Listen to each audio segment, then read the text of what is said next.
तीन मेथड और तीन मेथड से प्रोड्यूस्ड इंड्यूस्ड ईएमएफ वो देखने हैं। चेंजिंग फील्ड से भी भाई हम लोग ईएमएफ इंड्यूस कर सकते हैं। फ्लक्स चेंज होना चाहिए। फ्लक्स चेंज में तो तीन फैक्टर हैं। फ्लक्स जैसे ही चेंज होगा फैराडे लॉ याद आएगा।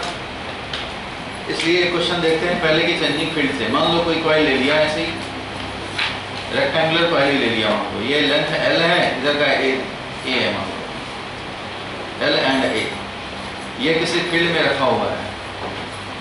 कोई फील्ड है, वेरिएबल फील्ड है। मान लो B is equal to 2t plus 5t square plus 3 है। ये मैग्नेटिक फील्ड डायरेक्शन में फिक्स है। ये है, निकालने हैं induced EMF. Find induced EMF and current.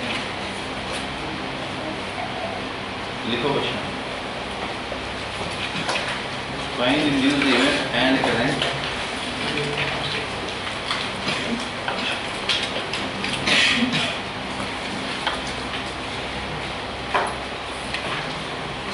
Resistance भी चारों वायर में मान लो R है, तो L ले लेते हैं, L ही ले लेते हैं, स्क्वायर फ्रेम ले लिया, ठीक है, दोनों L square frame. Find induced EMF and induced current for T is equal to 0 to T is equal to 2 second, और B में है at T is equal to 2 second.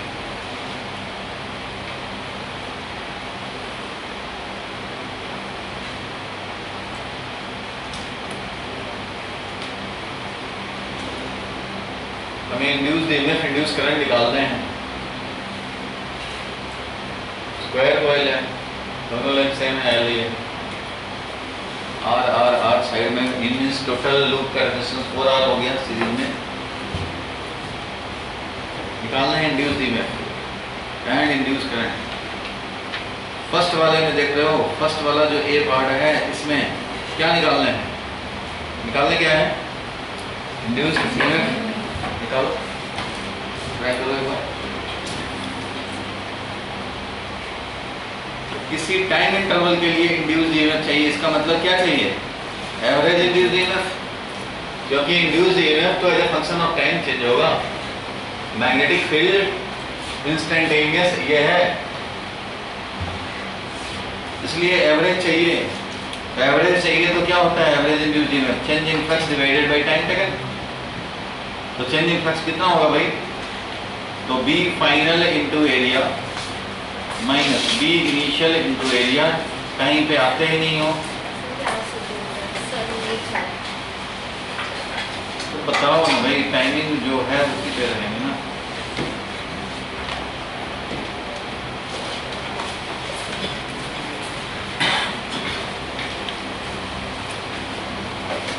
Value निकालना है इंड्यूस्ड ईएमएफ इंड्यूस करंट के।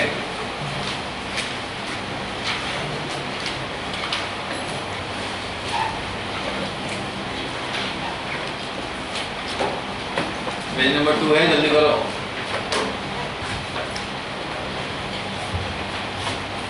Average value of induced EMF चाहिए क्योंकि हमें time interval दिया है।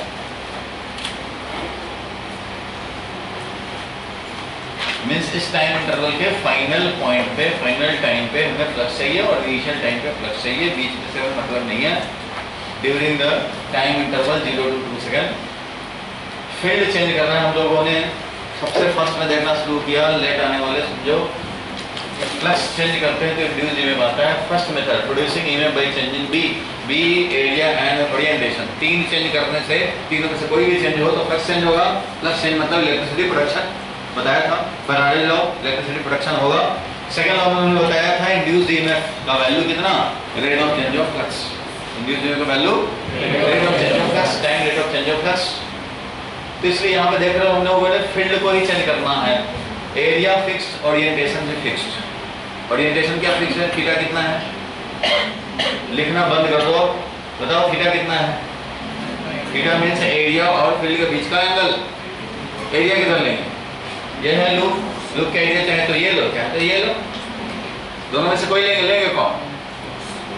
क्रॉस वाला लेंगे। क्यों? क्योंकि फील्ड उधर ही है।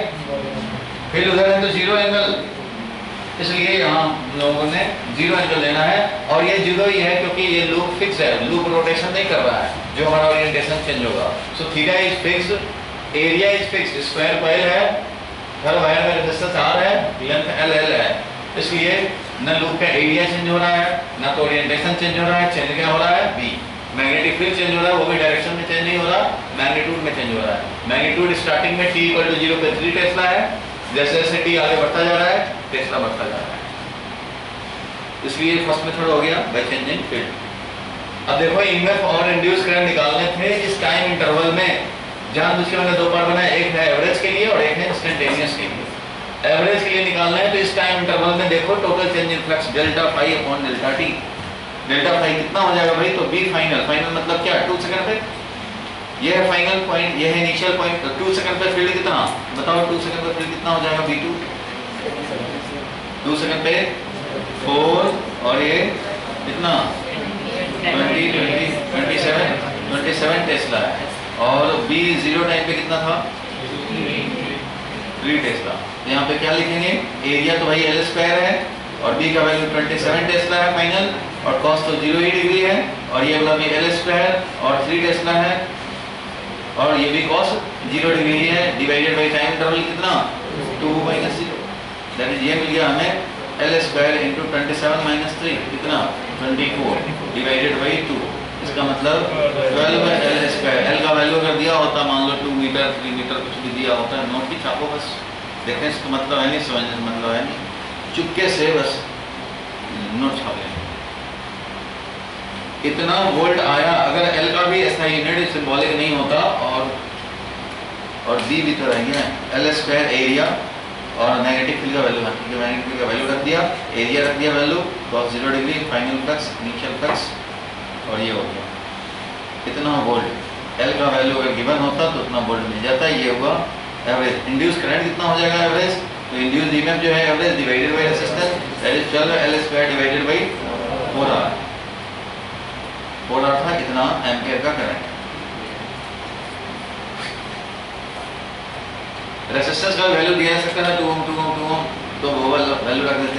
कई बार रेजिस्टेंस इस तरह से दिया जाता है, मान लो ये स्क्वायर था, चलो मैं रेजिस्टेंस R दे दिया, मैं क्वेश्चन बदल रहा हूँ। कई बार ऐसा भी होता है कि इस वायर में इसका L लेंथ, इसका A लेंथ, और दे देगा रेजिस्टेंस पर unit length is R, resistance पर यूनिट लेंथ इज R।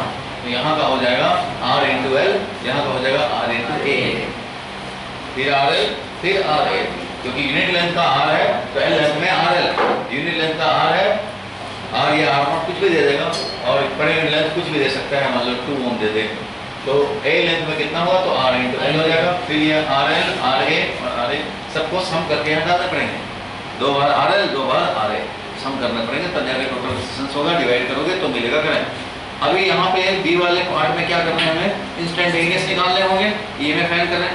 तो ईएमएफ इंस्टेंटेनियस t सेकंड पे क्या हो जाएगा भाई? तो minus of d∅dt, minus of d∅dt, तो माइनस ऑफ डिफरेंशिएट किसको करना है?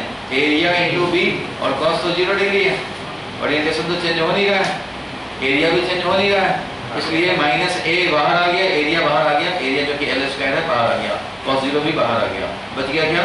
dv/dt, ये बच गया। तो minus of area is L square, area is L square, और dv/dt बताओ कितना हो जाएगा? dv/dt 2 + 10t, तो 2 + 10t यहाँ करने पड़ेंगे, ये मिल गया वैल्यू। 2 सेकंड पे चाहिए तुम्हें, ये तो t सेकंड का है, हमें 2 सेकंड पे चाहिए तो वैल्यू रख देंगे minus of L square × 2 + 20, that is 22 L square, minus of 22 L square. कितना वोल्ट इंस्टेंटेनियस है, इसलिए करंट भी इंस्टेंटेनियस क्या हो जाएगा? EMF divided bye R, that is -22, minus तो डायरेक्शन खैर बताएगा, 22 L square divided by 4R। इस तरह से हमें मिलेगा। लिख लो, कंफ्यूजन हो कुछ तो पूछ लो।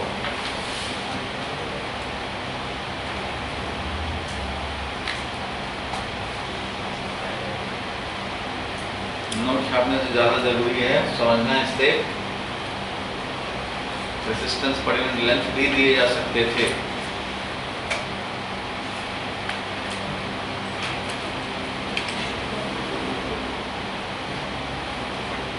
तो मैग्नेटिक फील्ड चेंज होकर के फ्लक्स हुआ और इससे इलेक्ट्रिसिटी प्रोड्यूस हुआ।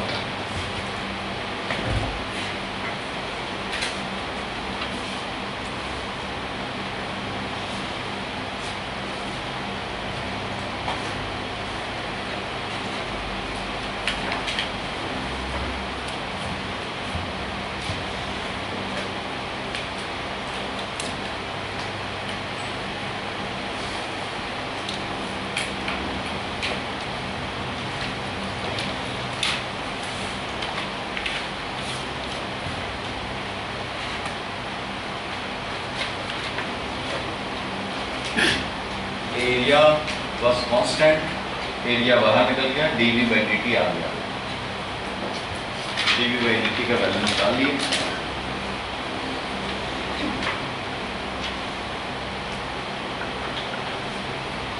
माइनस साइन का अभी सोचना नहीं है, आप ऐसे ही माइनस छोड़ दो। माइनस साइन में डायरेक्शन बताता है और डायरेक्शन के लिए अलग से लॉ है लेंज लॉ। किधर होगा डायरेक्शन, लेंज लॉ बताइए, ज़्यादा अच्छा रहेगा, डायरेक्शन भी साफ निकालते चलो।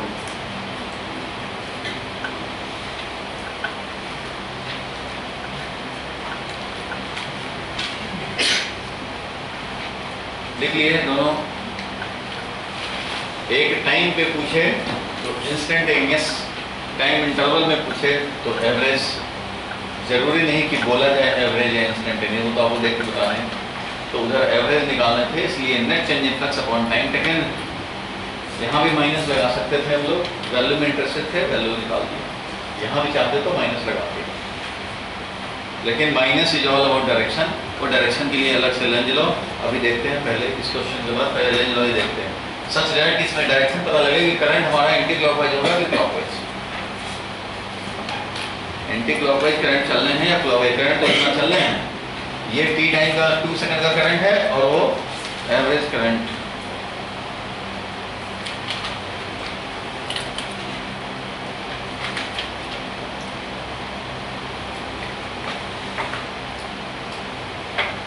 ठीक है, देखा जाए अब लेंज लॉ। क्या देखें, जोर से बोलो, लेंज लॉ। यहाँ तक क्लियर है या किसी को डाउट है? Only field value is changing, orientation change नहीं हो रहा। अगर फील्ड का डायरेक्शन चेंज होने लग जाए तो भी ओरिएंटेशन चेंज हो जाएगा, सीधा चेंज हो जाएगा। या कॉइल हमारा इधर उधर रोटेट करने लग जाए तब भी ओरिएंटेशन चेंज हो जाएगा। तो हम लोग एट ए टाइम एक ही फैक्टर पे काम करेंगे। फ्लक्स होता है बी, एरिया एंड ओरिएंटेशन, 3 पे डिपेंडेंट। तो बाकी 2 को कांस्टेंट करो, एरिया का खाली चेंज, फील्ड का चेंज भी देख रहे हो। फील्ड में चेंज होगा तो ये कई बार ऐसा भी होता है कि 2 चेंज होंगे तो दोनों का कंबाइंड इफेक्ट होगा। खाली फील्ड चेंज हो करके इस तरह से हो रहा है। ठीक है, लेंज लॉ पे आ जाए। लेंज लॉ के लिए देखो आगे बढ़ते हैं। ये है पेज नंबर 4 में, तो पेज नंबर 4 वैसे 5 नंबर पेज के लेफ्ट में लिखो। 5 नंबर पेज के लेफ्ट साइड में लिखेंगे लेंज लॉ। लेंज लॉ इसलिए भी बता दे रहा हूँ, ऐसा ज़्यादा कुछ है नहीं, 2-4 सेंटेंस की बात है, इसलिए बता रहा हूँ कि अब हर क्वेश्चन जो न्यूमेरिकल देखेंगे उसमें डायरेक्शन भी निकाल सकते हैं, इसलिए लेंज लॉ दिखा दे रहे हैं। पेज नंबर 5 के लेफ्ट में लिख रहे हो।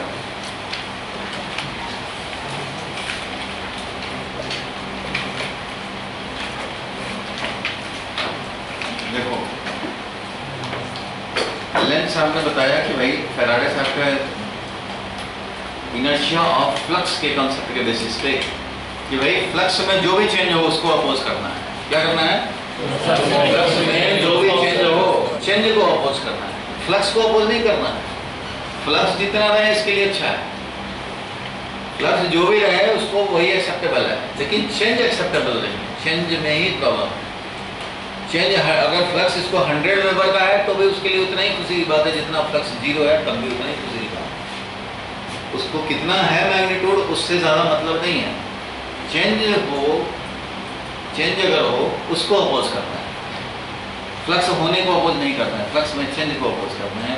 अब मान लो एग्जांपल से पहले समझो, ये है हमारा मैग्नेटिक फील्ड में रखा हुआ है स्क्वायर कॉइल या कोई भी कॉइल है, कुछ फ्लक्स तो है, कुछ फ्लक्स है बी डॉट एरिया, चलो फ्लक्स है बी ए कॉस 0 डिग्री या थीटा जो भी है फ्लक्स है। अब हम लोग क्या कर रहे हैं, field is increasing with time.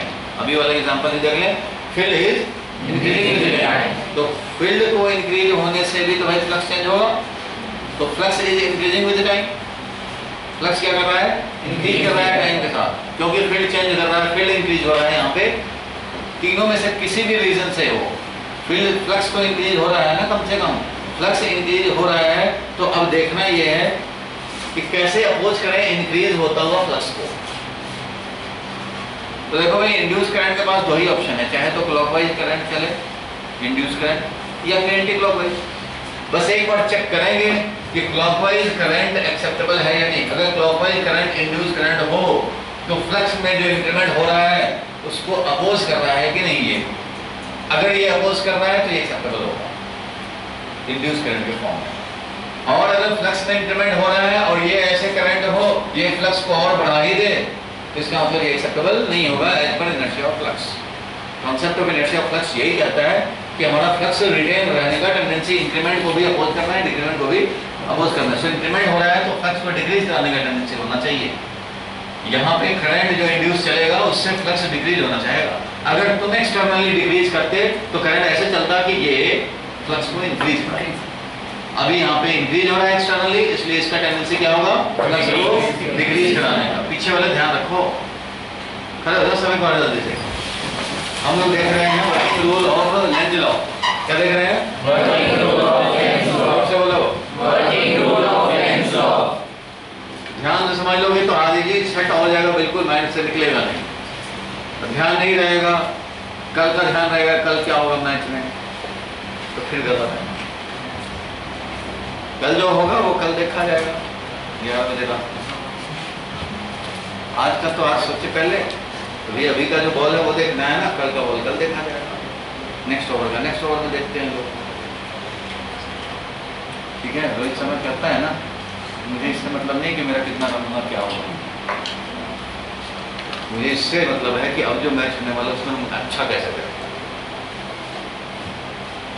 तो वैसे ही है, आप अभी के लिए ध्यान रखें। तो working rule of Lenz law देख रहे हैं। क्या देख रहे हैं? Working rule of Lenz law. जोर से बोलो, working rule of Lenz law. चलो बैठो। देख लो भाई, मैंने बताया कि flux is increasing by any external reason. तीनों में से कोई भी फ्लक्स यहाँ पे इंक्रीज हो रहा है, इसको डिक्रीज कराने हैं। तो चेक कर लेते हैं। फ्लक्स देखो यहाँ पे इंड्यूस ईएमएफ अगर ऐसे चले तो क्या करेगा ये? अगर ये ऐसे इंड्यूस करंट चले, एक्सटर्नल फील्ड ऑलरेडी क्रॉस में है, ये अगर इंड्यूस करंट हो तो इसका फील्ड एक्स्ट्रा जो प्रोड्यूस होगा वह ऐसे प्रोड्यूस होगा। कोई भी current carrying loop produces magnetic field. तो इस लूप के अंदर जो मैग्नेटिक फील्ड है जिसके चलते फ्लक्स है, बाहर के चलते तो फ्लक्स होता नहीं है, जो इसके अंदर है लूप में उसी का तो फ्लक्स काउंट होगा। बाहर कितना फील्ड है उससे क्या मतलब, हमें तो यहाँ का एरिया, यहाँ का फील्ड। तो अगर ये करंट ऐसे चले तो ये फील्ड ऐसे प्रोड्यूस करेगा। ऑलरेडी क्रॉस में 10 टेस्ला अगर है तो तुम और प्रोड्यूस कर दो 2 टेस्ला और, तो 12 टेस्ला हो जाएगा, तो फ्लक्स और बढ़ जाएगा। पहले से 10 टेस्ला है और तुमने ऐसे करंट प्रोड्यूस कर दिया इंड्यूस करंट, तो वो 2 टेस्ला और एक्स्ट्रा प्रोड्यूस कर दिया। ये तो एक्सटर्नल मैग्नेट ने प्रोड्यूस किया था या किसी ने प्रोड्यूस किया था, लेकिन ये जो इंड्यूस करंट चले और उससे और प्रोड्यूस हो जाए तो 10 से 12 वोल्ट और 10 से 12 टेस्ला हो गया, फील्ड और स्ट्रांग हो गया, तो फ्लक्स और बढ़ जाएगा। एक्सटर्नली बढ़ा रहे हो और ये इंड्यूस भी बढ़ा दे, ये तो गलत बात है। ये तो इंड्यूस का नेचर नहीं है। इंड्यूस करंट का नेचर क्या है? फ्लक्स में चेंज को अपोज करना, इसलिए ये एक्सेप्टेबल नहीं होगा। तो एक्सेप्टेबल क्या होगा? ऐसे करंट चले, एंटी क्लॉकवाइज करंट चले। अगर एंटी क्लॉकवाइज चलेगा तो ये ऐसे चलेगा, प्रोड्यूस करेगा फील्ड, ये प्रोड्यूस करेगा ऐसे फील्ड। तो 10 टेस्ला इधर है, ये 2 इधर कर दे तो ये 8 टेस्ला कर देगा इफेक्टिवली। इफेक्टिवली उसको 8 टेस्ला करना चाहेगा तो फ्लक्स डिक्रीज कराना चाहेगा। एक्सटर्नली तो फ्लक्स को इंक्रीज करा रहे हो, या फ्लक्स डिक्रीज कराने की टेंडेंसी से चलेगा इलेक्ट्रॉन, मींस इलेक्ट्रॉन यहाँ पे तुम्हें एंटी क्लॉकवाइज में चलता नजर आएगा। इस तरह से करंट स्टेब्लिश कराएगा। इलेक्ट्रॉन ऐसे चलेगा, करंट हमारा ऐसे सेट होगा। करंट के चलते जो इंड्यूस फील्ड है वो इंड्यूस फील्ड ओरिजिनल फील्ड को अपोज करे, उसको भी करने का कोशिश करे। ऐसा होना चाहिए क्योंकि फ्लक्स बढ़ रहा है। फ्लक्स क्या हो रहा है? इंक्रीज हो रहा है। अगर फ्लक्स डिक्रीज हो रहा होता, मान लो फील्ड का वैल्यू हम लोग डिक्रीज कर रहे होते तो फ्लक्स भी डिक्रीज कर रहा होता, तो उस कंडीशन में ये करंट एक्सेप्टेबल हो जाता। क्यों? क्योंकि फ्लक्स डिक्रीज हो रहा है तो ये ऐसे करके डिक्रीजिंग फ्लक्स को और इंक्रीज करता है, क्योंकि फिर 10 टेस्ला है, ये एक्स्ट्रा प्रोड्यूस किया 2 टेस्ला, कल हो जाए और फ्लक्स इंक्रीज करेगा। तो अगर फ्लक्स डिक्रीज करे तो इंक्रीज कराने हैं इंड्यूस करंट के थ्रू, इंड्यूस फील्ड प्रोड्यूस करके, और अगर फ्लक्स इंक्रीज हो रहा है तो डिक्रीज कराना है। तो डायरेक्शन हमारा डिसाइड हो जाएगा। एक ही बार चेक करेंगे, चाहे तो वो इसको अपोज कर रहा होगा चेंज को या नहीं कर रहा होगा, सपोर्ट कर रहा होगा। अगर अपोज कर रहा है तो एक्सेप्टेबल है, और सपोर्ट कर रहा है तो उसका अपोजिट। तो लेंज साहब ने यही बताया कि देखो कि फ्लक्स में क्या हो रहा है, इंक्रीमेंट हो रहा है या फिर डिक्रीमेंट हो रहा है, रीजन चाहे जो भी हो तीनों में से इंक्रीमेंट और डिक्रीमेंट देखेंगे, और उस हिसाब से हम लोग डिसाइड कर लेंगे कि करंट का डायरेक्शन किधर होना चाहिए।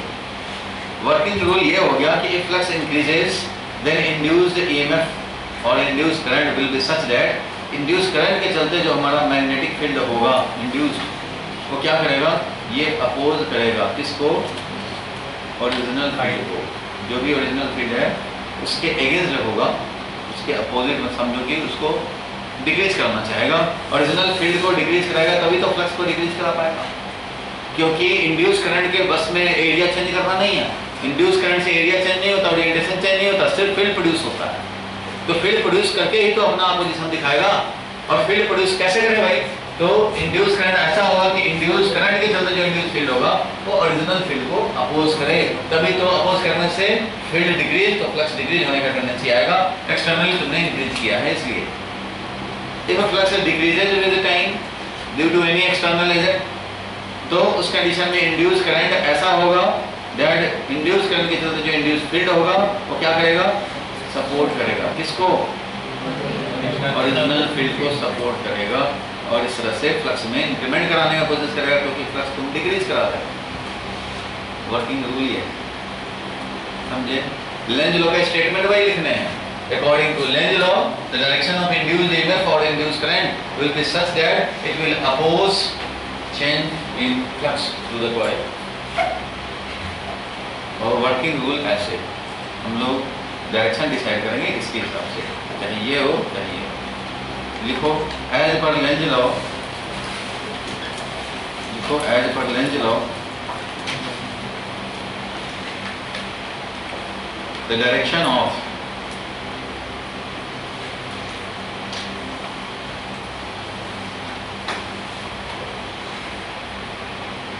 the direction of induced EMF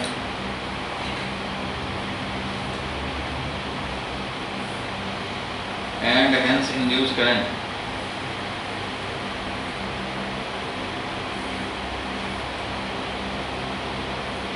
is such that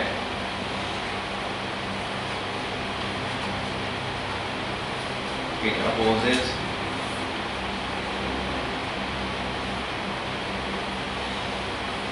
change in flux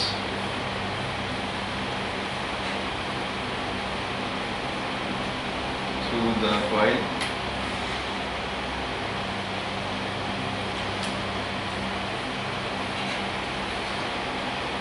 और समटाइम्स इसको ऐसे भी देखा जाता है, समटाइम्स और opposes the reason that is cause of changing flux।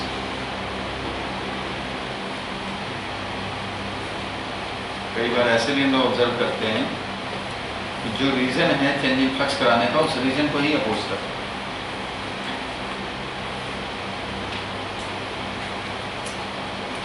यहाँ तक भी लिखोगे तब भी चलेगा, ये वाला लिख भी सकते हैं, नहीं ले सकते हैं, ऑप्शनल है।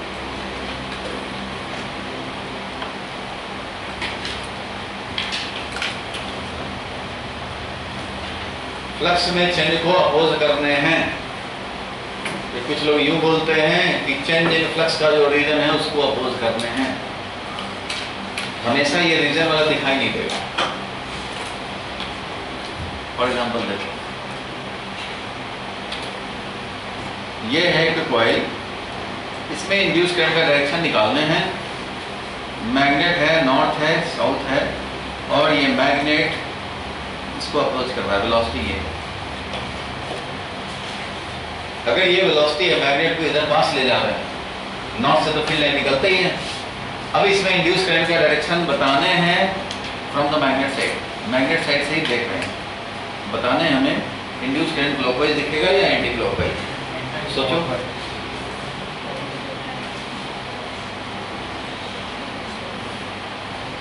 As seen by this observer, clockwise होगा या एंटी क्लॉकवाइज होगा वो देखना चाहते हैं।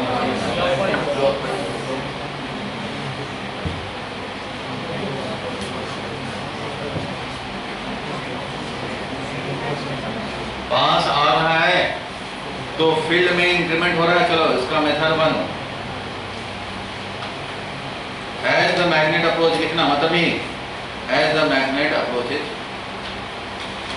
द कॉइल, क्या होगा, फील्ड इज इंक्रीजिंग। जैसे जैसे पास आएंगे फील्ड इंक्रीज होगा। अभी तो इसका 2 टेस्ला अभी आया, पास आ जाएंगे तो 4 टेस्ला हो जाएगा। तो flux is increasing, field increase हो रहा है, फ्लक्स इंक्रीज हो रहा है। फ्लक्स इंक्रीज हो रहा है तो हमें क्या करना होगा, इंड्यूस करंट ऐसा चाहिए कि जो ओरिजिनल फील्ड को अपोज करे, क्योंकि फ्लक्स तो इंक्रीज हो रहा है। फ्लक्स को कैसे डिक्रीज करें, तो ओरिजिनल फील्ड को अपोज करने पड़ेंगे, वीक करने पड़ेंगे उसको। ओरिजिनल फील्ड किधर है, ओरिजिनल फील्ड किधर है, राइट वर्ड। तो इसको अपोज करने के लिए किधर करने पड़ेंगे, इलेक्ट्रोड में प्रोड्यूस करने पड़ेंगे। ऐसे है ये कॉइल, इलेक्ट्रोड में कैसे प्रोड्यूस करें फील्ड, कैसे प्रोड्यूस करें, इधर से देखें तो ऐसे चलना चाहिए, तब नहीं इधर प्रोड्यूस करेगा फील्ड। याद है ना, ये है करंट कैरिंग लूप, तो ये है इसका प्रोड्यूस फील्ड। तो इधर फील्ड प्रोड्यूस करने के लिए हमें एंटी क्लॉकवाइज दिखाई देगा, इधर से एंटी क्लॉकवाइज चलेगा तभी तो हमें दिखेगा इधर। इसलिए इसमें एंटी क्लॉकवाइज होगा। दैट इज जो इंड्यूस्ड फील्ड होगा हमारा अब वो होना चाहिए अपोजिट टू ओरिजिनल फील्ड, क्योंकि फ्लक्स इंक्रीज हो रहा है और ओरिजिनल है राइट वर्ड। इसका मतलब इंड्यूस्ड फील्ड जो होगा वो लेफ्टवर्ड होना चाहिए, और लेफ्टवर्ड होने के लिए करंट जो होना चाहिए वो क्या होना चाहिए, current induced is anti clockwise.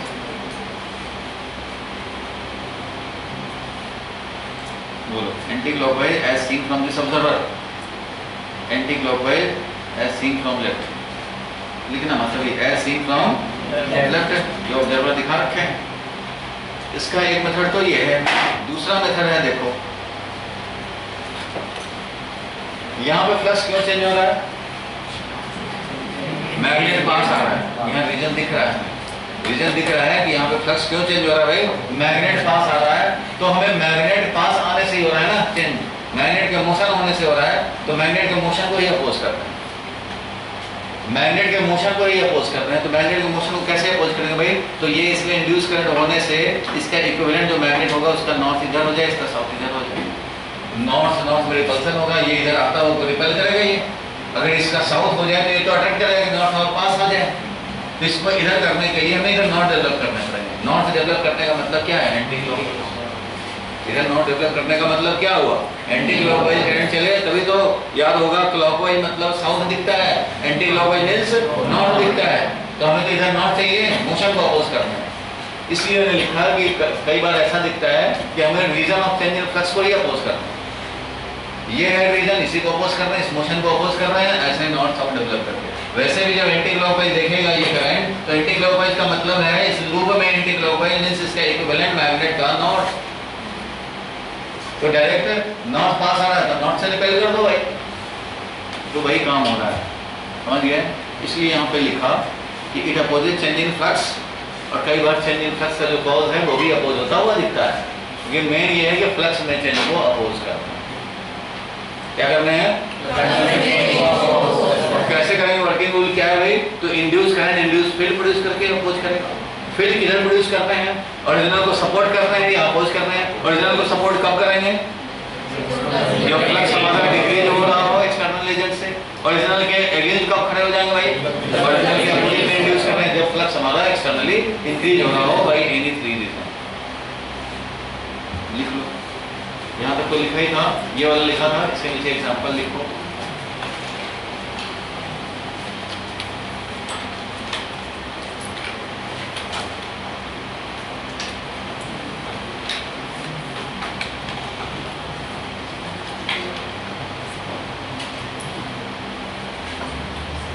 बोलो मत, डाउट होगा लिखने के बाद पूछ लेना।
लिख लीजिए इसको।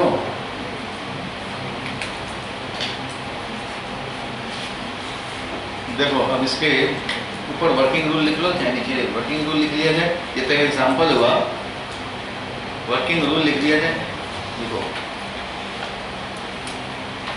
Working rule to apply,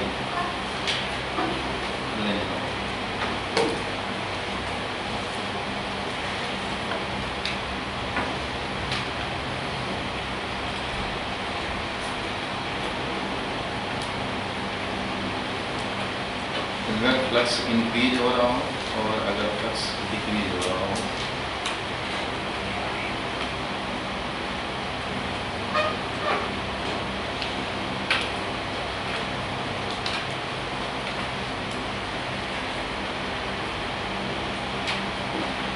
if flux increases externally by any free reason, इसका मतलब इंड्यूस्ड ईएमएफ, इंड्यूस्ड करंट ऐसा डायरेक्शन में होगा कि ओरिजिनल फील्ड को अपोज करे,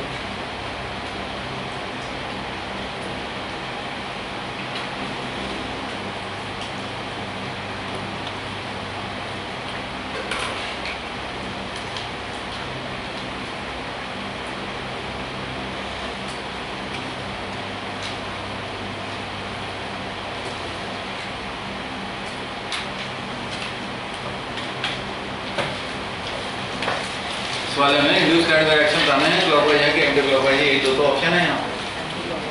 बताओ क्या होगा? फ्लक्स क्या हो रहा था टाइम के साथ? इंक्रीज हो रहा था। इस वाले क्वेश्चन में, फर्स्ट क्वेश्चन में फ्लक्स टाइम के साथ क्या हो रहा है? इंक्रीज। इंक्रीज हो रहा है तो क्या करना पड़ेगा? ओरिजिनल फील्ड को अपोज करने पड़ेंगे। फ्लक्स इंक्रीज हो रहा है, ओरिजिनल फील्ड को अपोज करना पड़ेगा। ओरिजिनल फील्ड है क्रॉस में, उसको अपोज करना है। क्या करें? ऐसा करेंगे, क्या मिलेगा? Anti clockwise. इसलिए इंड्यूस करंट इसमें चलेगा एंटी क्लॉकवाइज, ऐसे बनेगा इंड्यूस करंट, और सेल जो लगेगा वो ऐसे लगेगा। ये इंड्यूस्ड सेल है, इस तरह समझो। किसी ने भी लगा दिया इंड्यूस ईएमएफ, ऐसे हो गया इंड्यूस करंट, ये हो गया।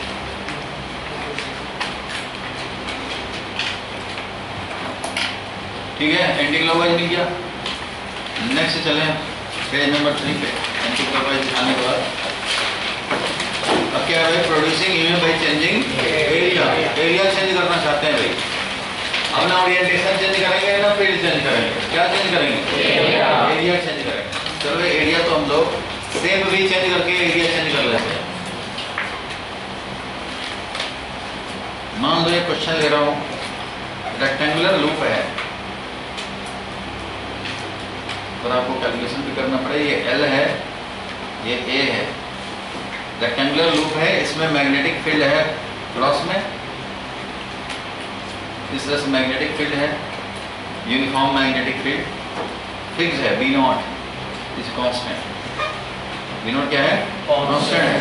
तो रेक्टेंगुलर है ये ABCD होगा कुछ। अब मैं ये कह रहा हूँ कि इसमें क्वेश्चन में दिया हुआ है, मान लो कि इस रेक्टेंगुलर लूप को देखने में अच्छा नहीं लग रहा था, लोगों ने इसको एक्सपेंड करके सर्कुलर बना दिया पेरीमीटर से, वही लेंथ और उसको क्या कर दिया? सर्कुलर बना दिया। कुछ टाइम लगा हमें सर्कुलर बनाने में, मान लो 10 सेकंड लगा और ये फटाफट ऐसे ऐसे करके सर्कुलर बना दिया। तो during the 10 second change of shape जो हुआ, चेंज ऑफ शेप होने से क्या हुआ? एरिया भी चेंज होगा। एरिया भी चेंज होगा और तुम्हें पता है किसी भी गिवन पेरीमीटर के लिए area is maximum when it is circular. तो एरिया इज इंक्रीजिंग। 10 सेकंड में इसका गिवन पेरीमीटर के लिए एरिया मैक्सिमम होता है जब वो क्या होता है? सर्कुलर। तो इसलिए एरिया मैक्सिमाइज होगा, बढ़ेगा। During the change of shape what is the induced EMF, वो निकालने हैं। लिखो क्वेश्चन लिख रहा हूँ।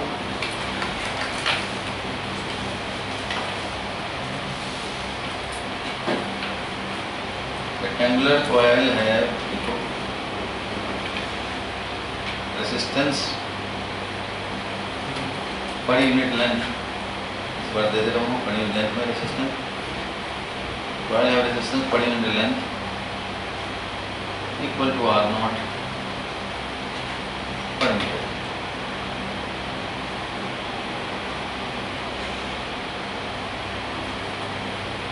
find the value of induced current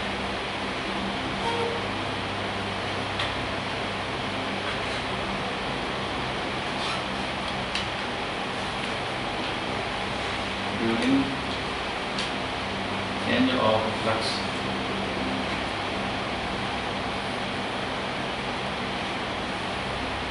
if its shape is changed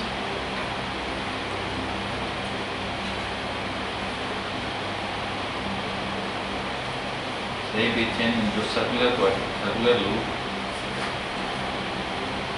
in delta t equal to 10 seconds.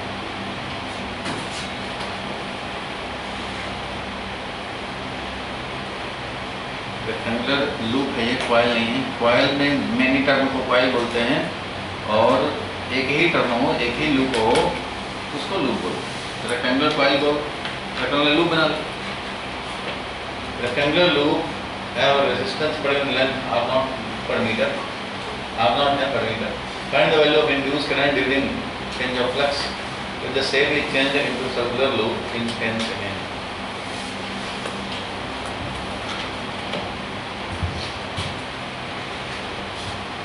Resistance of the coil कितना हो जाएगा? Resistance of the loop,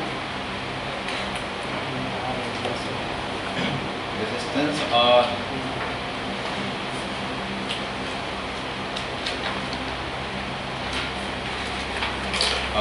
into total length.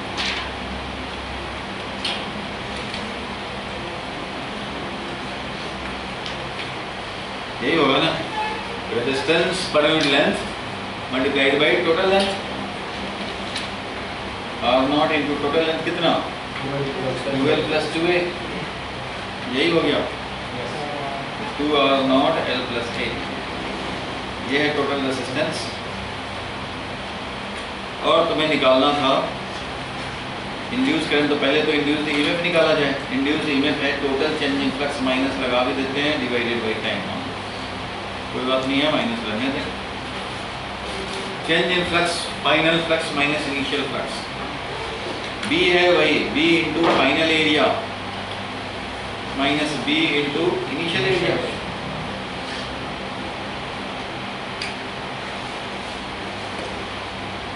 Divided by time interval ऐसा लिखेंगे। Minus B not common है, final area, final area कितना? Pi into R square minus initial area कितना है? L into A. Rectangular coil था, L A divided by delta T. अब R का चक्कर है, एल और ए तो दिख रहा है क्वेश्चन में, आर नहीं है तो आर तो रखने पड़ेंगे। आर कैसे निकालेंगे भाई? तो आर पेरीमीटर कंजर्व करके निकालेंगे। Perimeter is equal to 2l plus 2a is equal to 2 pi r। इसका मतलब 2l प्लस 2a, इसका मतलब l plus a is equal to pi r। It means r का वैल्यू हो गया l plus a divided by pi. तो यही यहाँ पे रख देंगे, यानी कि माइनस ऑफ बी नॉट और ये हो गया पाई इंटू आर स्क्वायर है एल प्लस ए अपॉन स्क्वायर करेंगे माइनस एल ए करेंगे और डिवाइडेड बाई डेल्टा टी करेंगे। करंट का वैल्यू चाहिए था तो इतना डिवाइडेड बाई आर करना पड़ेगा। ये तो ईएमएफ है, करंट का वैल्यू है EMF divided by are.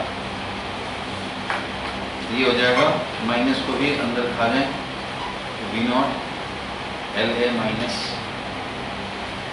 Y L plus A का whole square divided by Y square, ये हो गया, और divided by resistance delta T तो 10 है और रेजिस्टेंस का वैल्यू हो गया 2R0, सिंबॉलिक ही छोड़ दिया एल प्लस ए। जिसका इसका वैल्यू दिया रहेगा वो तो रख देंगे, नहीं दिया है सिंबॉलिक काम कर रहे हैं।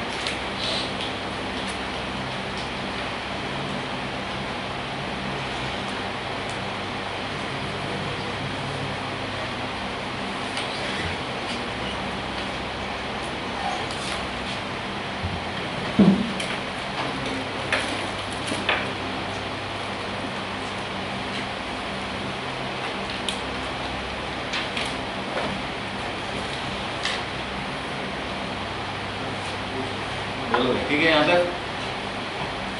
इससे ये हो गया by changing area, area change हो रहा है। एरिया चेंज पे एक और क्वेश्चन देख सकते हैं, पेरीमीटर कंजर्व करके इधर हम लोगों ने रेडियस निकाल लिया, उसका यूज कर लिया।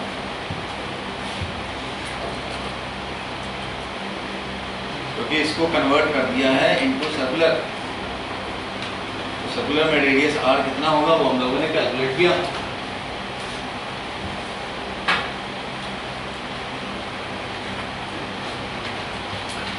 वैल्यू इतना होगा। अगर ये माइनस में आ जाए तो समझ लेना कि डायरेक्शन से मतलब है, हमें तो इसका बस मॉड चाहिए, वैल्यू चाहिए। वैल्यू होगा इंड्यूस ईएमएफ इंड्यूस करंट का। बाकी लेंज लॉस से बता, लेंज लॉस से क्लॉकवाइज की एंटी क्लॉकवाइज।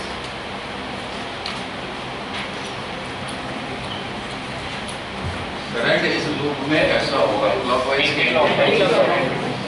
फ्लक्स क्या हो रहा है, इंक्रीज की डिक्रीज? फ्लक्स इंक्रीज हो रहा है by changing area, area increment हो रहा है इसलिए फ्लक्स इंक्रीज हो रहा है। कोई बात नहीं, फ्लक्स इंक्रीज हो रहा है, इंक्रीज हो रहा है फ्लक्स, तो ओरिजिनल फील्ड के अपोजिट में हमें चाहिए इंड्यूस। ओरिजिनल है क्रॉस में, तो इंड्यूस चाहिए डॉट में, ऐसे चाहिए। इसका मतलब क्या होगा, एंटी क्लॉकवाइज करंट। तो ये करंट चलेगा और ये एंटी क्लॉकवाइज।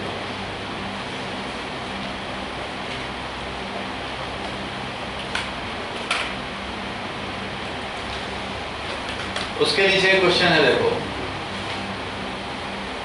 इस क्वेश्चन को पढ़ो, बड़ा इंपॉर्टेंट है, आता है स्कूल में।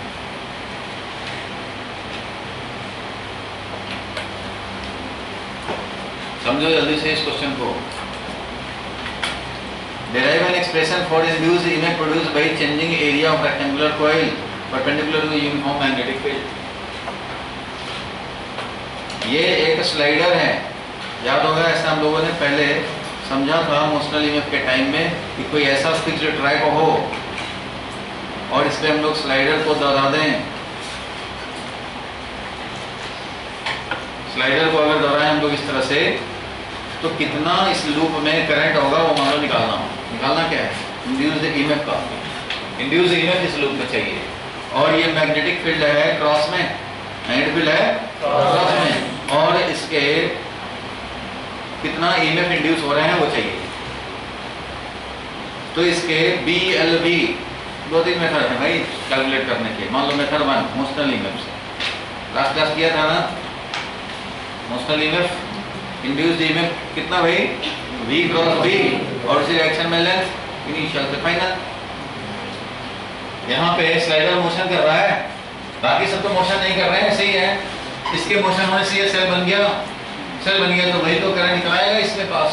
अब सेल कितना वैल्यू का बना, तो भाई मोशनल ईएमएफ L लेंथ है, L लेंथ है, स्लाइडर का लेंथ दिया होगा, नहीं दिया इसमें होगा L लेंथ, कोई भी जो भी लेंथ है इसका स्लाइडर का नहीं दिया है तो L लेंथ ले लेंगे। यहाँ दिया है डायग्राम में L, ठीक है, डायग्राम में L दिया हुआ है इसलिए ये L लेंथ है। तो V क्रॉस B, बताओ V क्रॉस B किधर हुआ, वेलोसिटी तो ऐसे है, V क्रॉस B किधर हुआ,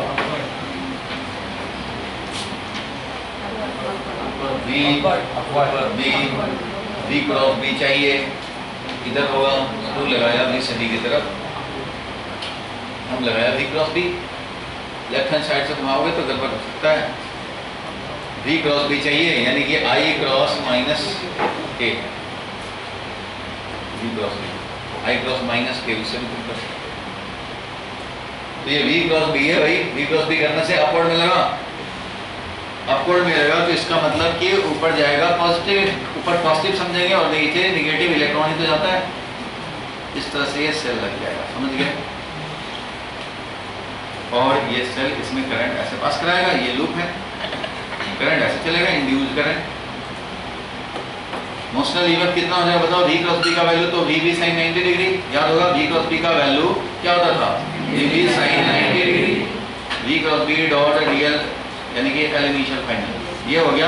और कंपोनेंट तो V क्रॉस B तो इधर ही है अपवर्ड में, अपवर्ड में आया V क्रॉस B, इधर ही है लेंथ, इसलिए सीधा लेंथ, इसलिए क्या मिला VBL, क्या मिला VBL, ये मिल गया। मान लो मेथड नंबर 1, चलो मेथड नंबर 2 देखते हैं। फैराडे लॉ से, कैसे फैराडे लॉ। सपोज करो किसी टाइम पे at time t, let at time t slider जो है हमारा, स्लाइडर मूव कर रहा है, कंटिन्यूसली मूव कर रहा है। स्लाइडर इज एट डिस्टेंस, कुछ डिस्टेंस पे है, एट डिस्टेंस x, मान लो s1, कितने डिस्टेंस पे है, x डिस्टेंस, कहाँ से, फिक्स एंड से, मान लो x पे, तो फ्लक्स होगा कुछ,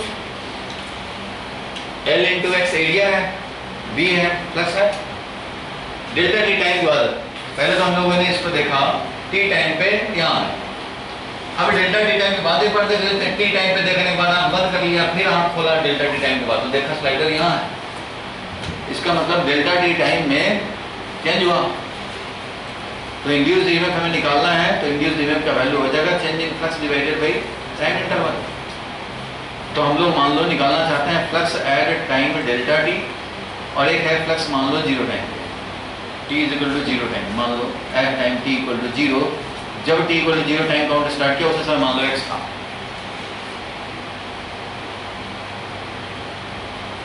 तो पहले तो था फ्लक्स कितना भाई, तो v इंटू बताओ lx, एरिया कितना था lx और 0 डिग्री, डेल्टा टी टाइम के बाद कितना हो गया, तो डेल्टा टी टाइम में ये v जितना है v डेल्टा टी डिस्टेंस और आगे बढ़ जाएगा, बढ़ेगा कि नहीं, इसलिए अब हमारा क्या हो जाएगा, flux v into L into x plus v delta T, cos 0 तो अब भी है, ये इतना मिल गया डिवाइडेड बाई टाइम इंटरवल, ये क्या हो जाएगा बताओ, B L X plus B L V delta T minus B L X divided by delta T, क्या मिलेगा, B L V delta T divided by delta T, B L X तो cancel हो गया, और यहाँ से डेल्टा टी भी cancel हो जाएगा, बचेगा क्या, बी एल वी,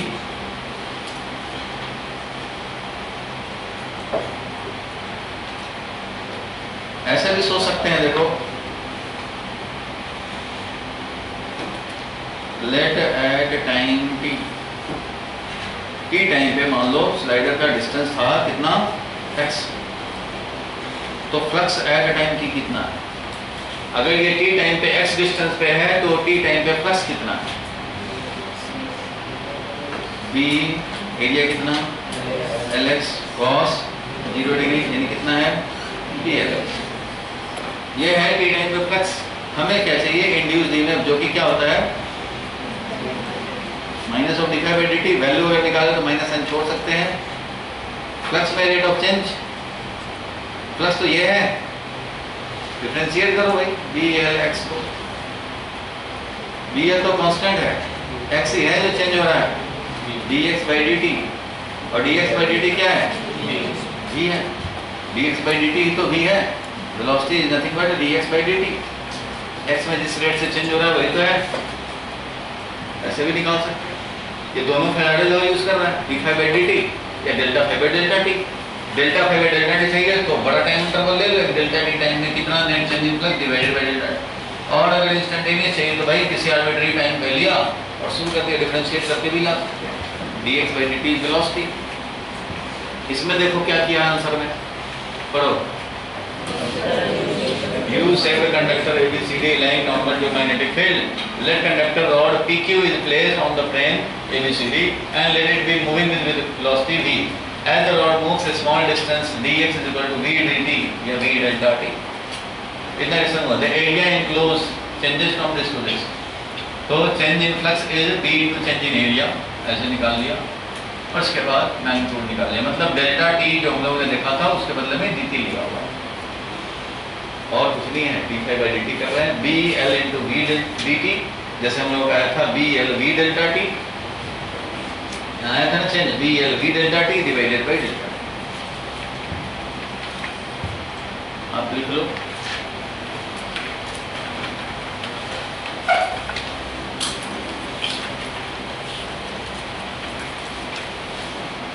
तो एरिया चेंज होकर के एक स्लाइडर वाला भी देख लिया, स्लाइडर वाले पे होता था क्वेश्चन, करंट का वैल्यू निकालना हो, ईएमएफ निकल गया तीनों में, करंट का वैल्यू क्या करोगे, ईएमएफ डिवाइडेड बाय रेजिस्टेंस, किधर होगा, क्लॉकवाइज होगा करंट की एंटी क्लॉकवाइज, क्लॉकवाइज करंट होगा कि एंटी क्लॉकवाइज?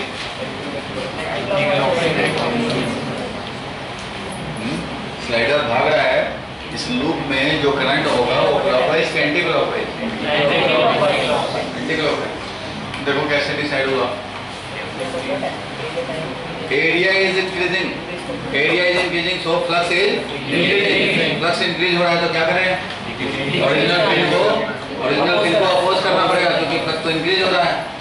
तो ओरिजिनल फील्ड क्रॉस में उसको अपोज करने के लिए डॉट में मतलब ऐसे एंटी क्लॉकवाइज। मोशनल ईएमएफ भी कहता है, मोशनल ईएमएफ से भी एंटी क्लॉकवाइज। मोशनल ईएमएफ ऐसा सेल बनाया था, V क्रॉस B, इधर हायर पोटेंशियल लोअर, करंट ऐसे चले, एंटी क्लॉकवाइज। क्या मोशनल ईएमएफ से करो या फैराडे लॉ, लेंज लॉ से करो, ठीक है, एंटी क्लॉकवाइज आएगा। सेल ऐसा लगा हुआ है, इसका मोशन नहीं हो रहा है, इसलिए इधर कोई सेल का वैल्यू नहीं है, इसका मोशन नहीं हो रहा है, इधर का नहीं है कुछ भी, इधर ये खाली मोशन कर रहा है, इसका सेल लगा, वही सेल इस पूरे लूप के लिए है। EMF divided by R, BLV ये था, BLV divided by R. Next पे देखें, third method of producing electricity.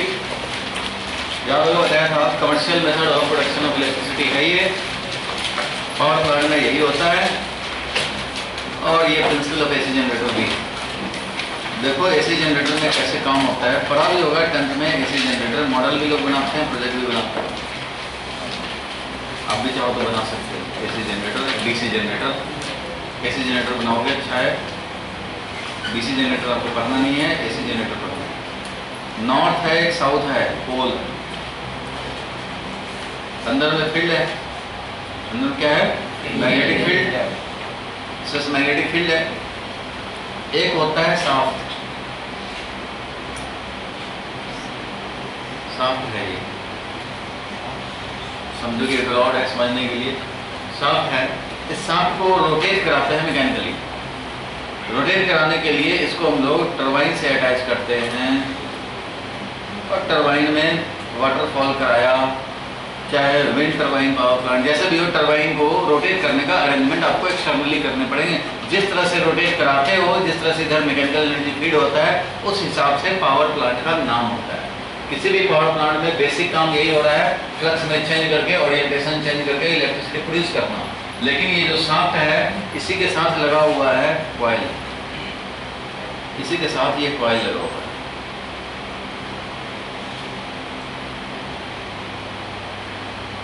समझो ये एक होता है स्लिप रिंग, दूसरा एक और होता है स्लिप रिंग। दो स्लिप रिंग होते हैं, नाम सुना होगा। एक स्लिप रिंग से एक वायर चला शाफ्ट के पैरेलल या उसके अंदर अंडरग्राउंड होते हैं, स्लिप रिंग। और एक होता है स्प्लिट रिंग, कंफ्यूज मत होना, slip ring and split ring. Split ring होता है डीसी जनरेटर, एसी जनरेटर में स्लिप रिंग, क्योंकि इस पे ब्रश स्लिप करते हैं, ब्रश होते हैं वो स्लिप करते हैं इस पे, इसलिए इसका नाम स्लिप रिंग है। और स्प्लिट रिंग होता है जो कि बीच में सेमी सर्कुलर बीच में गैप होता है, वो स्प्लिट रिंग होता है डीसी जनरेटर के लिए वो काम। यहाँ ये स्लिप रिंग है दो, ये स्लिप रिंग से एक वायर चला, अंदर भी ले सकते हैं, साफ के अंदर अंडरग्राउंड करके। ये वायर ही ऐसे चल के लूप बनाया हुआ है, ये लूप बनाया, ये लूप शाफ्ट से अटैच है, ऐसे लूप बनता जा रहा है, बनता जा रहा है, बनता जा रहा है। ये लूप इस तरह से है, और इसका दूसरा एंड अंडरग्राउंड जाते जाते अंदर से ही, इससे टच नहीं करना है, इस वाले से समझो रिंग से, स्लिप रिंग से अटैच है। एक स्लिप रिंग ये हो गया। अब मान लो शाफ्ट है ये, तो इसको रिंग से अटैच होकर के, और अंदर भी तो वायर जा सकता है, ये अंदर अपना वायर गया, इससे ऊपर से दिखा दे रहे हैं ऐसे, लेकिन अंदर समझो गया। इसका भी ये ऐसे गया, ऐसे रोटेट कराया, और रोटेट करके फिर इधर से आया। अब इसके साथ कनेक्शन नहीं करना है, इसके साथ दो स्लिप रिंग बन गए। एक ब्रश इसके साथ लगा रखा है, एक ब्रश इसके साथ लगा रखा है, ब्रश में लगा हुआ मेटेलिक ब्रशल्स। जो हम लोग ब्रश करते हैं तो उसमें तो प्लास्टिक के होते हैं ब्रशल्स, ये मेटेलिक ब्रशल्स हैं। इसका एंड ए और एंड बी, समझो कि ये है, ये रेजिस्टेंस लगा दिए तो करंट यही होगा, और नहीं तो अगर ये रेजिस्टेंस नहीं लगा है तो ये है समझो सेल ए पॉइंट बी पॉइंट, और ये सेल क्या होगा, कभी ऐसे तो कभी ऐसे, कभी पोलैरिटी इधर तो कभी पोलैरिटी उधर, इधर उधर इधर उधर अल्टरनेटली होगा।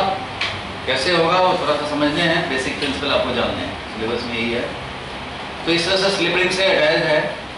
अभी जो भी इसका एरिया है, एरिया वेक्टर, लूप का एरिया वेक्टर, फ्लक्स देखेंगे, फील्ड है, मैग्नेटिक फील्ड है, एरिया है।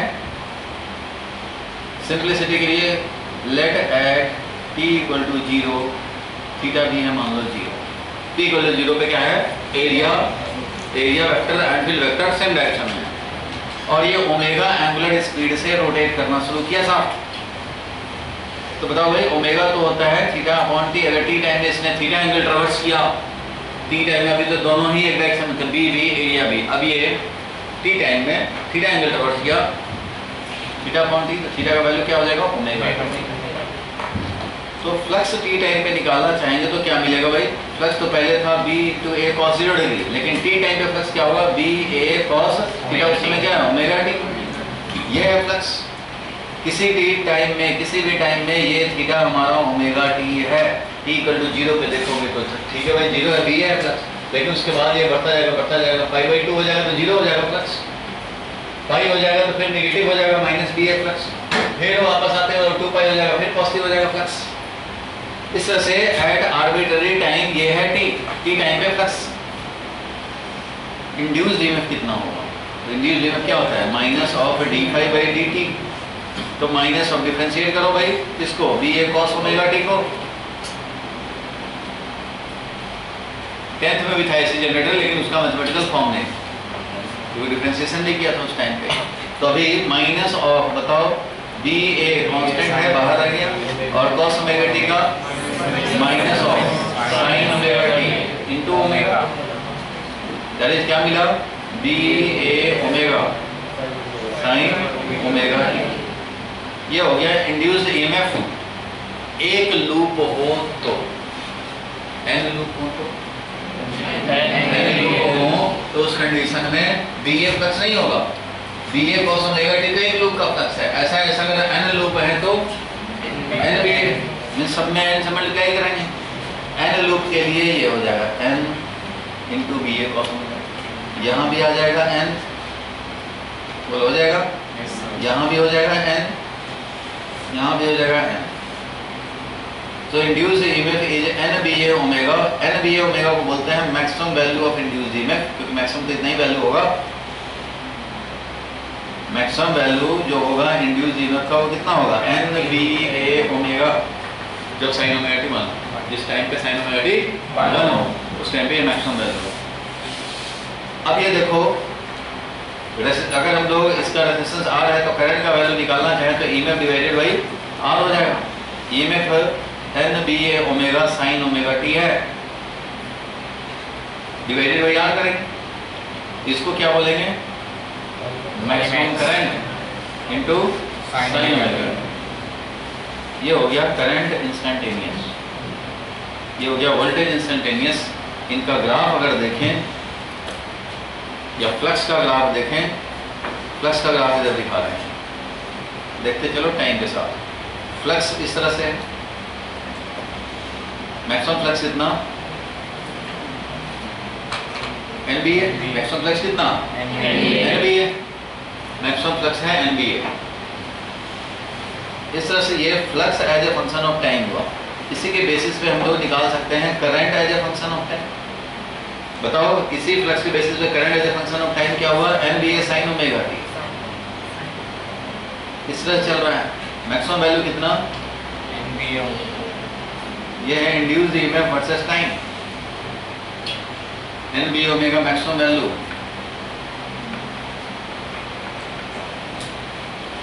ठीक है। और अगर हम लोग करंट की बात करें तो करंट का वैल्यू इस तरह से टाइम के साथ दिखा सकते हैं, NBA by R sin omega T, ऐसे ही चलेगा। NBA upon R is the maximum value, यही है I नॉट या मैक्सिमम वैल्यू, ये बोलेंगे E नॉट या मैक्सिमम वैल्यू, ये फाई नॉट भी बोल सकते हैं मैक्सिमम वैल्यू, फाई नॉट ना बोले फाई मैक्स बोल देते हैं, फाई नॉट इनिशियल फ्लक्स, ये हो गया। अब ये देखो ऐसा करंट जो थोड़े टाइम तक पॉजिटिव है, फिर नेगेटिव है, फिर पॉजिटिव है, फिर नेगेटिव है, फिर पॉजिटिव है, फिर नेगेटिव है। पॉजिटिव मतलब किसी एक डायरेक्शन को पॉजिटिव समझा तो अब ये अपोजिट डायरेक्शन में आ गया, नेगेटिव हो गया, फिर उधर पॉजिटिव हो गया, फिर नेगेटिव हो गया। ये भी देख रहे हो पॉजिटिव नेगेटिव हो रहा है, इसलिए इसका नाम है अल्टरनेटिंग करंट। क्या नाम है इसका? अल्टरनेटिंग करंट, क्योंकि अल्टरनेटिवली चेंज कर रहा है पोलैरिटी। कैसे चेंज कर रहा है वो समझो, ये क्यों चेंज कर रहा है वो भी समझो।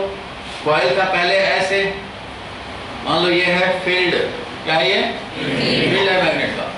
लूप ऐसे है, ये है एरिया, मान लो ये एरिया ले लिया हमने, कोई भी एक एरिया ले सकते हैं, अभी तो 0 डिग्री वाला लिया एरिया। अब ये एरिया ले लिया तो अब इसको फिक्स रखो, अब इसको रोटेट करा रहे हो तुम, साफ रोटेट कराओगे तो कॉइल रोटेट करेगा। ये रोटेट करके फिर तो यही है, रोटेट करके ऐसे हुआ, फ्लक्स धीरे धीरे डिक्रीज हुआ, 90 डिग्री बनने पे फ्लक्स 0 हो गया, क्योंकि 90 डिग्री मतलब ये लूप हो गया। फिर ऐसे है, ये लूप है, फ्लक्स 0 हो गया। फिर ऐसे ऐसे माइनस भी ये हो गया फ्लक्स,